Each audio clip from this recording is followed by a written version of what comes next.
What's going on, YouTube? It's your boy Deontay Go Crazy, and I'm right back with another video. Shot at him. Shot at who? Corman. Ksoo thought he had every angle covered until his right-hand man, Dominique "Butta" Barner, flipped. Not only did he testify, but he brought the feds new dashcam footage confirming Ksoo as the shooter. And now that footage could be the final piece that lands Ksoo a life sentence without parole. We have all the gist. Let's break it all down. The streets don't lie. Damning evidence surfaces.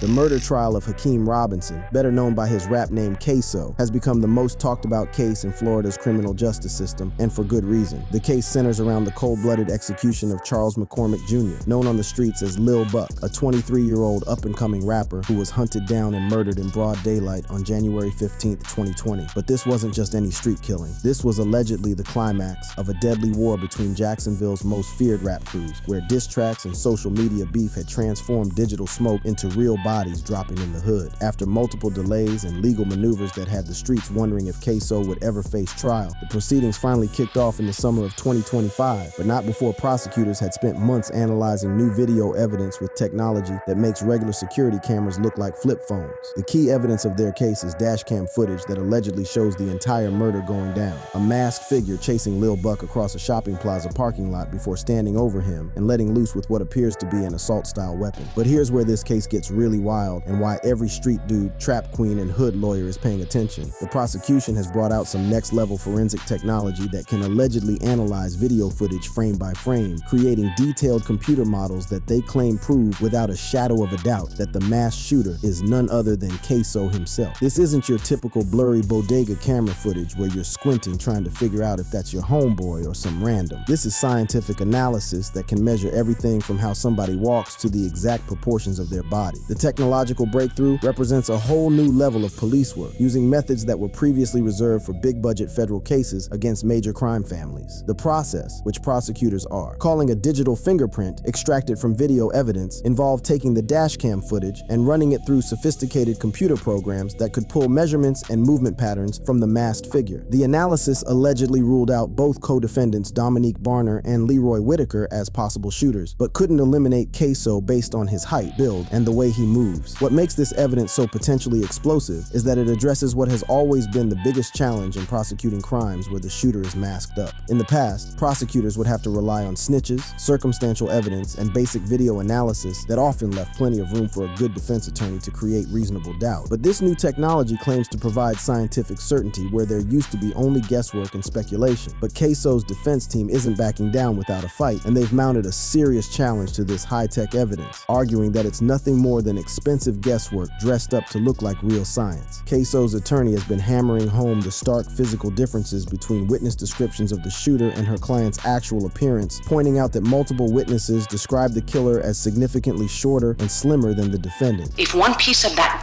puzzle doesn't fit, it is not guilty. Do not shave the pieces of those puzzles to try to force it to fit.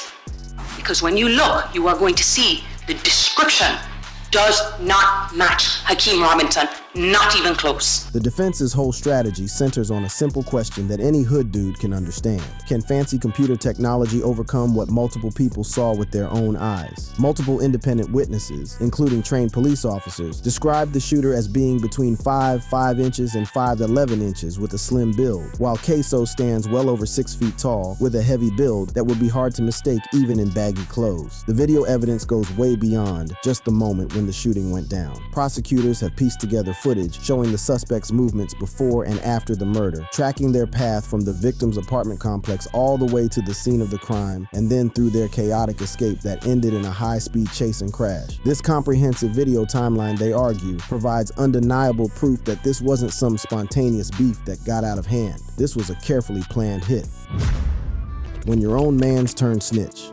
The courtroom was packed tighter than a trap house during a raid when the prosecution's star witness stepped to the stand, and every OG, young bull, and street scholar in Jacksonville knew they were about to witness something that would go down in hood history. Dominique "Butta" Barner, the 31-year-old former getaway driver, had made the decision that every street dude fears most. He flipped on his own crew in exchange for a deal that could see him walking free in his 40s instead of dying behind bars. What made Barner's testimony so explosive wasn't just the detailed account he gave about the murder itself, but the intimate knowledge he dropped about the planning, the relationships between all the players, and the cold-blooded calculation that went into what prosecutors described as a premeditated execution. Standing just 5'7" inches tall, with distinctive tattoos marking his birth year, Barner might not have looked like much, but his words carried the weight of potentially sending his former homeboys to the grave, metaphorically speaking, since Florida still has the death penalty. Dominique Barner, DominiqueBarner.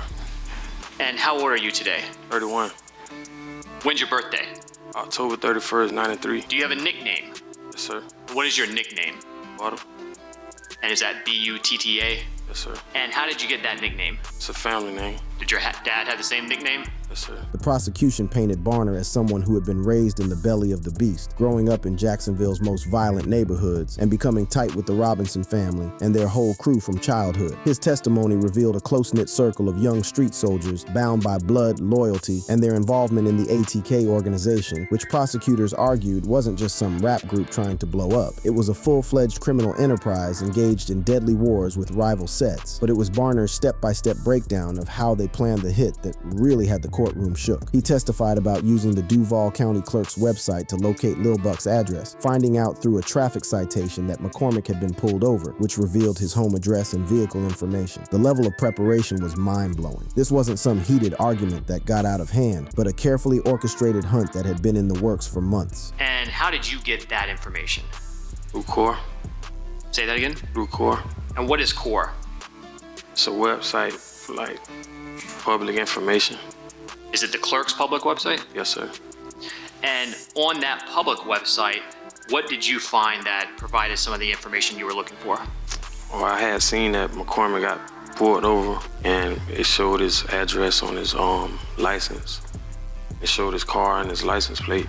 The testimony painted a disturbing picture of modern street warfare, where public records websites and social media stalking had replaced the old-school methods of finding your targets. Barner broke down how he had been monitoring Lil Buck's Instagram account for weeks, waiting for the perfect opportunity to catch him slipping. When McCormick posted a photo from his apartment complex in December 2019, Barner immediately peeped the location and hit up his co-conspirators. The only thing that delayed the hit, according to Barner's testimony, was that Lil Buck had jetted off to Las Vegas for vacation, information that Barner gleaned from the victim's own social media posts. The cold reality was that McCormick had unknowingly provided his killers with a detailed itinerary of his movements through his online activity, proving once again that social media can be deadly in the wrong hands. The morning of January 15th, 2020, Barner testified, started in the early hours when he discovered through Instagram that Lil Buck had returned from his trip. The phone call to Abdul Robinson Jr. at 4 a.m. set everything in motion, demonstrating just how quickly the street machine could mobilize once their target was back in town and vulnerable.